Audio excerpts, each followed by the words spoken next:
ఒక అందమైన చెరువు. ఆ చెరువులో 3 చేపలు నివసించేవి. అవి బెస్ట్ ఫ్రెండ్స్‌గా ఉండేవి. అందులో మొదటిది చిన్ను. చాలా తెలివైనది. రాబోయే ప్రమాదాన్ని ముందుగానే పసిగట్టి జాగ్రత్తగా ఉండేది. రెండవది మిన్ని. చాలా తెలివైందే, కానీ బద్ధకం ఎక్కువ. ముందు ఆలోచన ఉండేది కాదు. సమయం వచ్చినప్పుడు చూసుకుందాంలే అని వదిలేసేది. మూడవది లల్లి. ఆ చెరువులో ఉన్న అన్ని చేపల కన్నా చాలా తెలివైంది. కానీ ముందు చూపు, జాగ్రత్త ఏవీ ఉండేవి కావు. ఒకరోజు ఆ 3 చేపలు ఆడుకుంటూ ఉండగా ఒక వేటగాడు అక్కడ ఉన్న చేపలను చూసి, ఇక్కడ చాలా చేపలున్నాయి, రేపు వలతో వచ్చి అన్నీ పట్టేయాలి. అది విన్న చిన్ను వెంటనే ఇక్కడ నుండి వెళ్ళిపోవాలి అని ఆలోచించి అక్కడి నుండి వేరే నదికి వెళ్ళిపోయింది.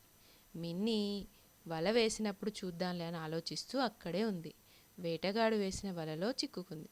అక్కడి నుండి వెళ్ళడానికి ప్రయత్నించి చివరకు తప్పించుకొని ఇంకో నదికి వెళ్ళిపోతుంది.